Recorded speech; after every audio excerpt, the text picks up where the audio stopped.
Vacham vanir mukam checham chandrascham saptadatavaha avya kavya mitananam jiva sarvarasasya cha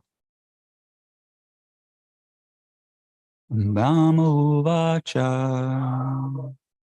Vacham vanir mukam checham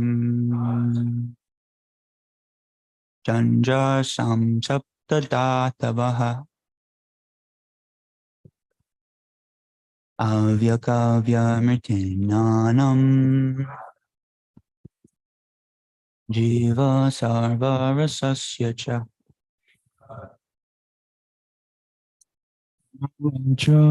Brahmovacha Vacham vane mukam kshetram Vacham vane mukam checham chandasam saptadatavaha chandrasam saptadatavaha avyakavyamitananam avyakavyamitananam jiva sarvarasasya cha. jiva sarvarasasya cha.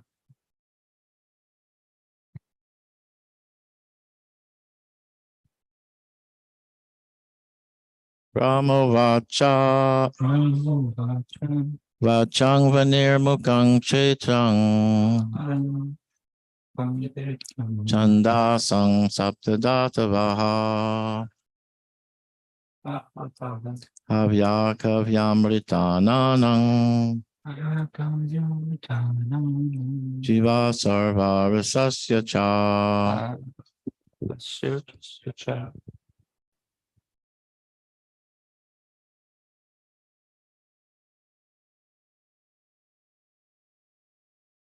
Brahmovacha Brahmovacha Vacham vanir mukam shetram Vacham vanir mukam checham Chandasam saptadatava Chandasam saptadatavaha Avyakavyam ritananam avyakavyamitananam Jiva sarvarasya cha. jiva sarvasya cha. Brahmovacha Brahmovacha Vacham Vanir Mukham Chitram Vacham vanir mukam checham Chandasham Saptadatavaha Chandasam saptadatavaha Vaya Kavyamritam Nam Nam avyakavyamitananam Jiva Sarvam Rashasya Cha. jiva sarvasya cha. Brahmovacha Brahmovacha Vacham Bhanirmukham Kshetram Vacham vanir mukam checham Chandrasam Saptadhatavaha Chandrasadabdatanaha Avyakavyamritananam Avyakavyamitananam Jibha Sarvarasasya cha Jivarasasya cha. cha. Brahmovacha Rama vacha Vacham Vanirmukam Kshetram vacham vanemakam checham Chandasam Saptadatavaha chanja satatatattanaha Havya Kavyamrita Nanam avyakavya mritananam Jiva Sarva Rasasya jivasya sarvasya cha. Brahmavacha Rama vacha Vacham Vanirmukam Kshetram vacham vanemakam checham Chandasam Saptadatavaha chanja satatatattanaha Havya Kavyamritananam avyakavya mritananam Jiva Sarvarasasya Cha jivasya cha. Brahmo Vacha Rama vacha Vacham Vanirmukham Kshetram vacham vanemukam checham Chandasam Saptadatavaha chandasam satatatattavaha Havyakavyamritananam avyaka ananam Jiva Sarvarasasya cha. asasya. That's everyone. Brahmavacha. Lord Brahma said, Vacham of the voice, Vanehi of fire, Mukam the mouth, Chetam the generating center, Chandrasam of the Vedic hymns, such as Gayatri, Sapta 7, Dhatavaha, skin and 6 other layers, Avyakavya, offerings for the demigods and the forefathers, Amrita, food for human beings, Ananam, of all sorts of foodstuffs, Jiva, the tongue, Sarva, all, or Sasya, of all delicacies, Cha, also. Translation: Lord Brahma said, the mouth of the Virat Purusha, the universal form of the Lord, is the generating center of the voice, and the controlling deity is fire.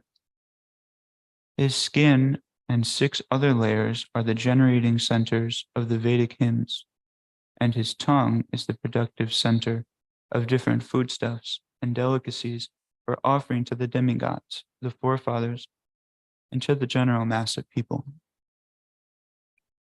Purport by His Divine Grace, A.C. Bhaktivedanta Swami Prabhupada, Srila Prabhupada Ki Jai. The opulences of the universal form of the Lord are described herein. It is said that his mouth is the generating center of all kinds of voices, and its controlling deity is the fire demigod, and his skin and other 6 layers of bodily construction are the representative generating centers of the 7 kinds of Vedic hymns, like the Gayatri. Gayatri is the beginning of all Vedic mantras, and it is explained in the first volume of Srimad Bhagavatam. Since the generating centers are the different parts of the universal form of the Lord, and since the form of the Lord is transcendental to the material creation, it is to be understood that the voice, the tongue, the skin, etc., suggest that the Lord in his transcendental form is not without them. The material voice, or the energy of taking in foodstuff, is generated originally from the Lord. Such actions are but perverted reflections of the original reservoirs. The transcendental situation is not without spiritual variegatedness. In the spiritual world, all the perverted forms of material variegatedness are fully represented in their original spiritual identity. The only difference is that material activities are contaminated by the 3 modes of material nature. whereas the potencies in the spiritual world are all pure because they are engaged in the unalloyed, transcendental loving service of the Lord. In the spiritual world, the Lord is the sublime enjoyer of everything, and the living entities there are all engaged in his transcendental loving service without any contamination of the modes of material nature. The activities in the spiritual world are without any of the inebrities of the material world, but there is no question impersonal voidness on the spiritual platform, as suggested by the impersonalists. Devotional service is defined in the Narada Pancharatra as follows. Sarvapadi vinirmuktam tatparadena nirmalam hishikena hishikesha sevanam bhaktiruchate. Originally, since all the senses are produced of the Lord's reservoir of senses, the sensual activities of the material world are to be purified by the process of devotional service, and thus the perfection of life can be attained simply by purifying the present position of our material activities. And the purifying process begins from the stage of being liberated from the conception of different designations. Every living entity is engaged in some sort of service, either for the self or for the family or for the society, country, etc. But unfortunately, all such services are rendered due to material attachment. The attachments of the material affinity may be simply changed to the service of the Lord, and thus the treatment of being freed from material attachment begins automatically. The process of liberation is therefore easier through devotional service than by any other methods. For in the Bhagavad Gita, chapter 12, text 5, it is said that one is subjected to various kinds of tribulations if one is impersonally attached. Klesho dirkaratar tesham avyaktasyaktatetasam.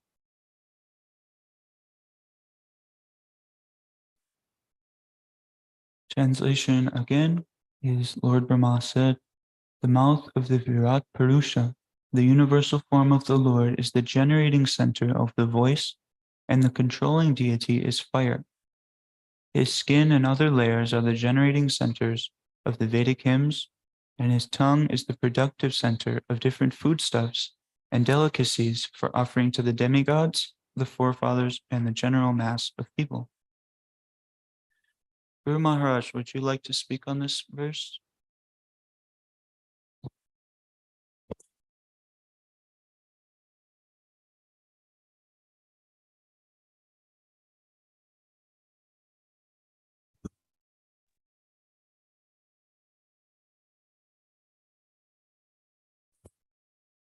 Tongue is said to be the tongue of the Rajrupa, and in Vedic sacrifices, they offer food grains and ghee into the fire, and it's taken to the Lord. The Lord eats in this way, and the Brahmins also are manifest from the mouth of the Lord.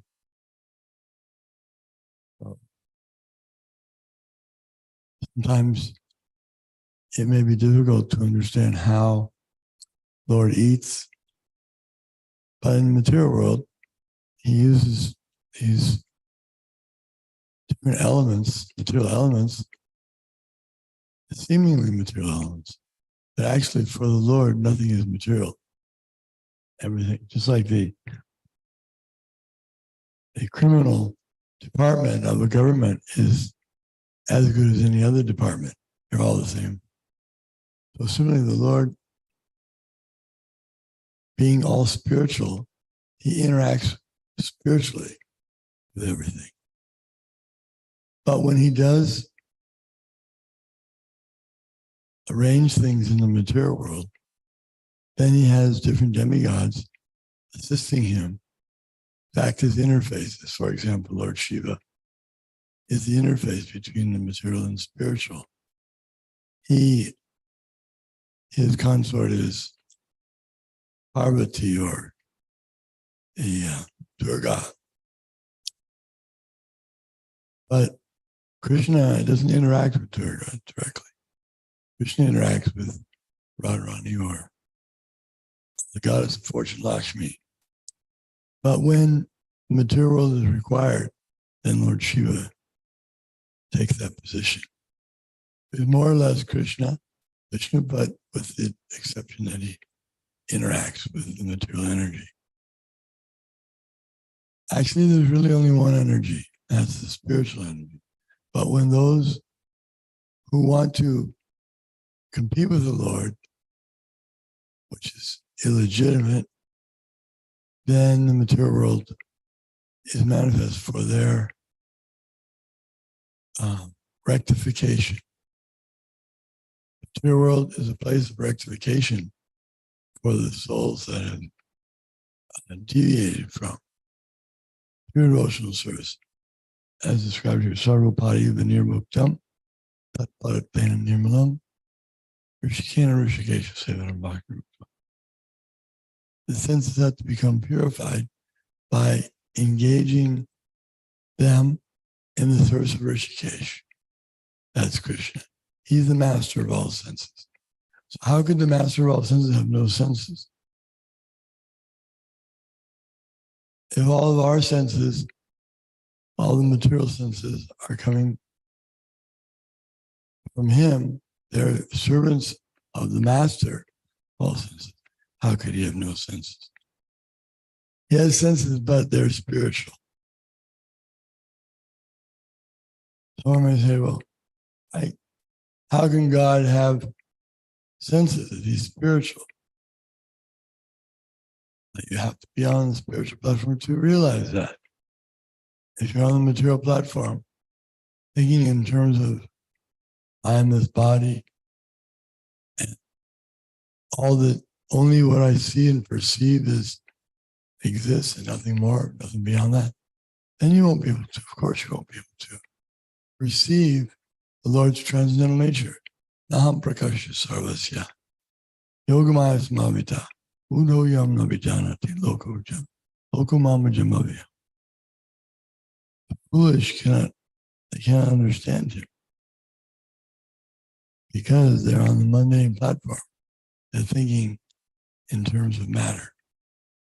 But this can be corrected, as pointed out here very easily, by devotional service, by engaging the senses in the service of the Lord of the senses, Rishikesh, Krishna.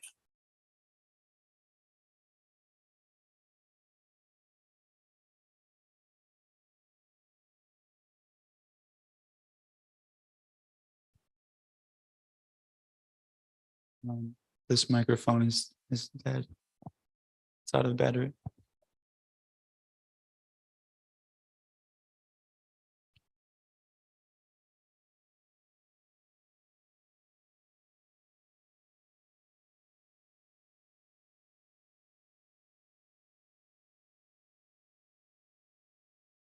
Thank you, Guru Maharaj.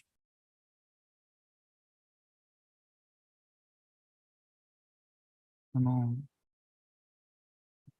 So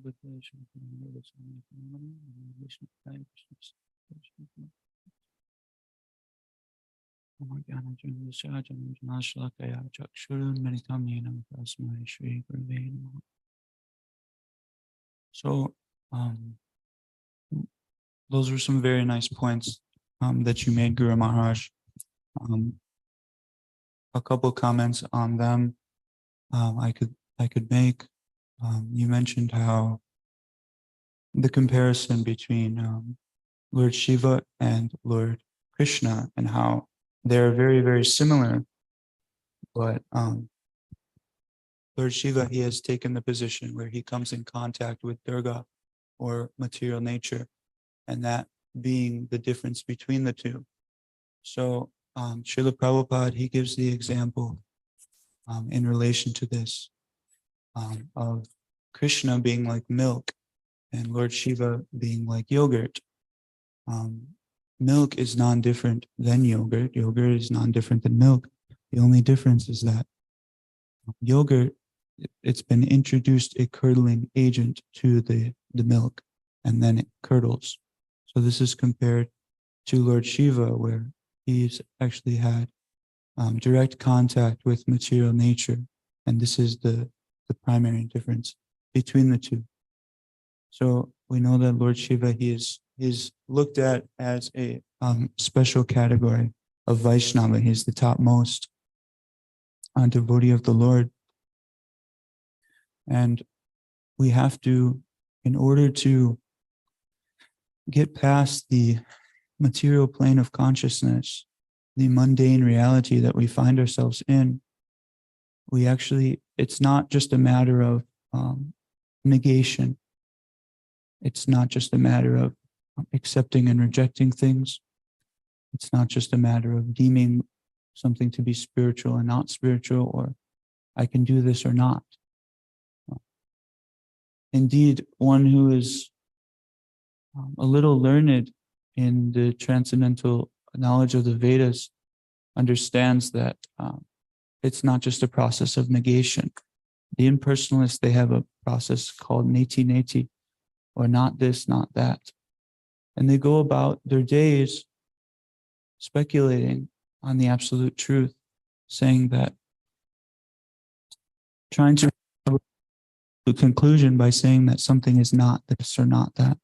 So they go through and they analyze all of material nature, analyzing, no, I don't think this is it, this isn't it.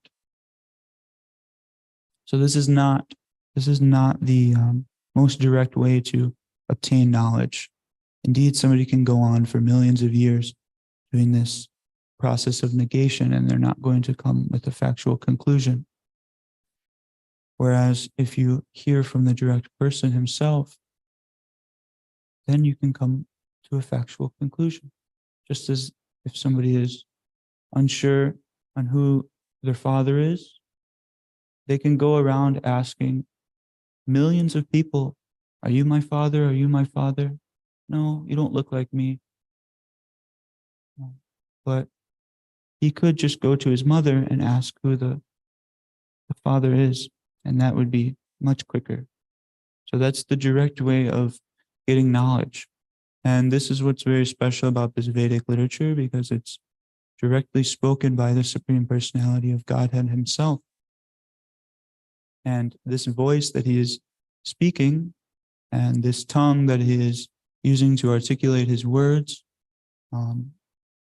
is being described in this verse. It said that the generating center of the voice, the mouth of the Virat Purusha, is the generating center of the voice, and the controlling deity is fire. So Agni Dev is the controlling deity of the voice, and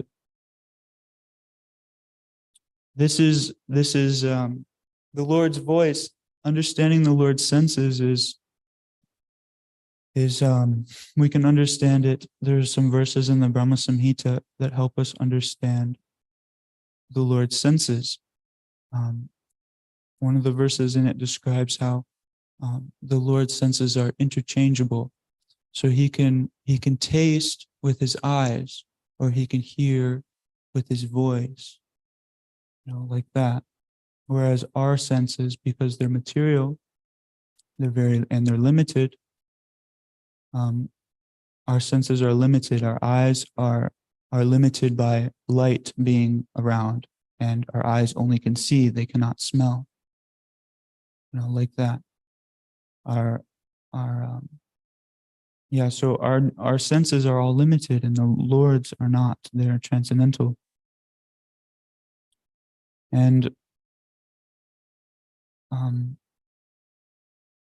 let's see what else was mentioned in the purport.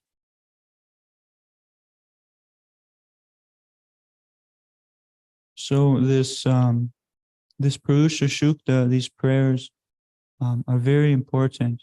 I remember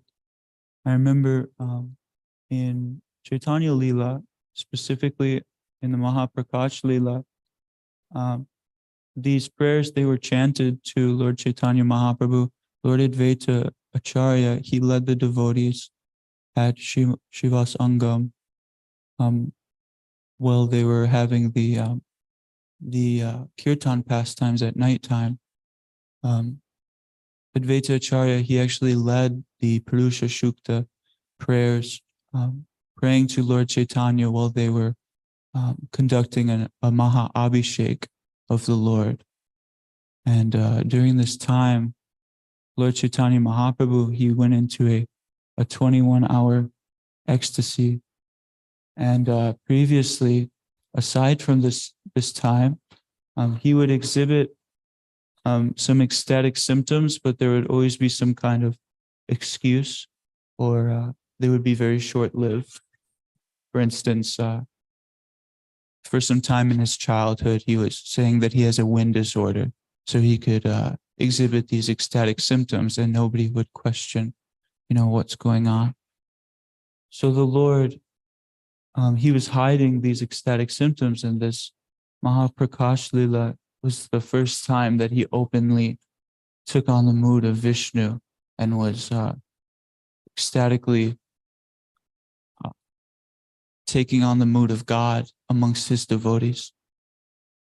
And his devotees, they were, equally ecstatic because, usually the Lord, he wouldn't even like being called the Supreme Personality of Godhead, or he would refuse. He would refuse that. He would reject that if somebody said that. So he was exhibiting this, and at Shivas Angam, Shivas, he had a very nice altar that he would conduct his daily worship. And he had a throne on the altar for Lord Vishnu. And Lord Chaitanya Mahaprabhu, he climbed up on the altar and he sat on the throne and assumed the position of Vishnu. And during this ecstasy, Advaita Acharya began bathing the Lord and reciting these Purusha Shukta prayers. So what exactly are they? Well, they're primarily discussed in this chapter, but I think they were started in the last chapter. I think it was around text 35 or so that these prayers started. And these prayers, they're more or less, I think it's 2 sections. There's like a 1 point up to 18, like a 1 through 18. And then there's a part 2, and that's shorter, not so many verses. So it's comprised of 18 verses in the first part and then a few verses in the second part. And it's more or less like a summary of the creation and, what happens, in that way. So it's very auspicious to chant. The translation is very interesting. I do have a copy of the translation here. There's a copy online if, anyone is interested in hearing these prayers. So yeah, this process of creation, it's incredibly complex actually, and it's incredibly detailed. And it's going to take some time for me to understand and for us to understand. But if we keep hearing from the saintly people and keep spending some time with the Srimad Bhagavatam, we can understand it more and more. So one thing understood about this creation is that Krishna, he doesn't directly get involved. He appoints somebody to do that. And this personality that he appoints is Lord Brahma. So somebody might ask, okay, so how does Brahma create? Well, his body, it's composed of knowledge, right? He's the most intelligent being in the universe. So he can create, through his mind. And the way he created the universe, he started a yajna. He performed a great yajna, the first yajna. And this is the start of, the creation. And in order for him to do that, he needs some vocals, right? To perform some type of yajna, which is being talked about in this verse. The Lord, he's the source of that. He's the source of the intelligence that is given to perform the yajna. These verses, the Purusha Sukta, another thing that I was that was being made evident while I was reading them was that it just confirms like over and over that the Lord, he's like the cause of all causes, and that he's the reason for everything. Without his sanction, nothing else would exist. He's supplying everything, regardless if we ask for it. Before there were any manifested embodied living entities, the Lord, he just thought automatically to create. He's really, really merciful. He's supplying without anyone even asking. What kind of person does that? What kind of business does that? No, you got to order it and you got to pay for it, or you got to work for it. You got to work day in and day out. Really, it's difficult to achieve that. But no, Krishna, he's supplying everything that we could.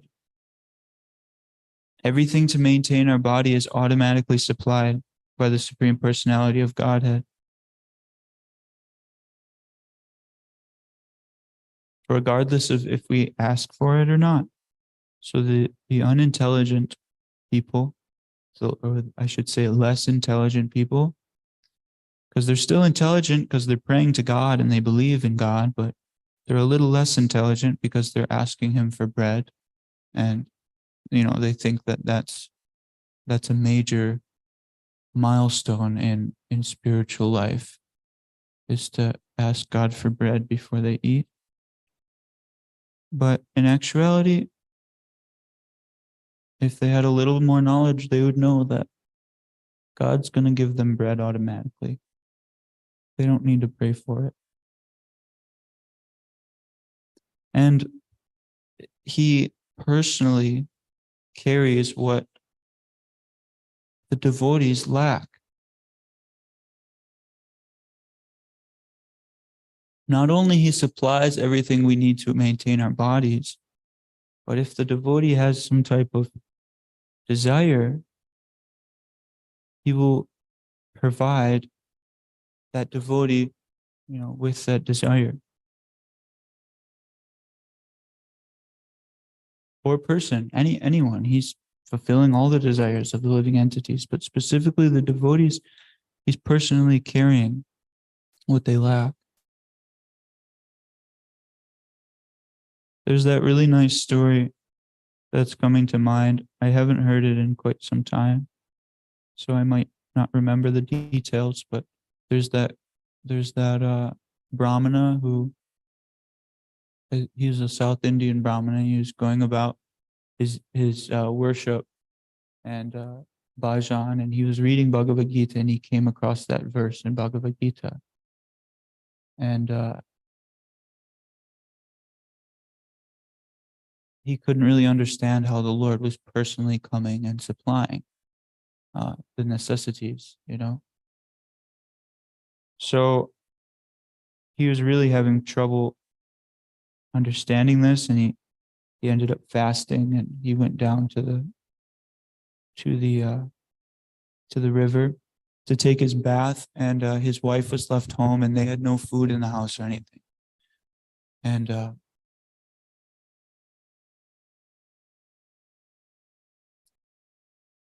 when he was gone taking his bath, there was a knock at the door, and there was a boy. I'm sorry, the Brahmana, when he was reading the verse, he got frustrated and he scratched it out when he was, this is a detail I forgot. He's reading the verse and he scratched it out because he's having problems understanding the verse. He was how can the Lord personally supply what I lack? You know, it doesn't seem to be the case. So he goes down to the river and he hears this knock, or his wife hears a knock at the door, and she answers it. And there's a boy there, and he brought some, he was bringing some foodstuffs, and the wife, she was very hungry. She had no foodstuffs in the house, and he brought some foodstuffs to her, and she was like really surprised, very, very, very grateful and thankful. And she noticed the boy had lashes when he turned around, had lashes all over his back. And she said, "My dear boy, what happened to you? You know, why do you have these cuts all over your back?" And he said, "Your husband did this to me." And she really like lost it, you know. There's this nice boy. He came to the door, brought me nice food. Turns around, he's got lashes on his back, and he says, "My husband did this. That he's angry." And so, you know, she you know, probably raised a fit hearing that one. And the husband came home, and you know, she was irate. She was just like, really angry. And he said, "Woman, why are you treating me like this?" You know. She said, "That boy, he came, he brought food, and he had lashes on his back. He personally came and brought us food. And he said that you got angry with him and you lashed him." And then the man could understand that the Lord, you know, he was hurt by his devotee when he crossed out the verses in Bhagavad Gita, and the Lord personally came and instructed his devotee on how, you know, on how he actually comes personally and provides for us.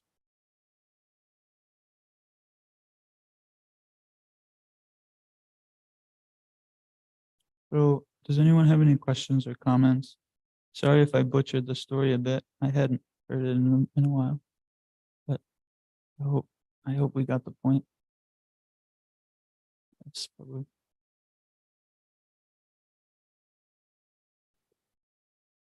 Yeah, I like the essence of what you just described in the conclusion of the story, and it makes me think about how, you know, essentially the difference between the devotees and the atheist is Shastra, is abiding by the Shastra, which is the words of God, you know, coming down. And, you know, atheistic-minded people, they're just crossing out shlokas, you know, I don't believe this, I don't want this, I don't want that, I don't need this, I don't need that. You know, and this is offensive to the Lord. And, you know, he's the well-wisher of all. So he gives this just for us to actually come back to the transcendental platform, but we cross them out, and, you know, it's offensive. So I don't know if I heard everything properly, but that's kind of what I got out of it. It's a nice point. Hare Krishna. Hare Krishna. Thank you, Prabhu.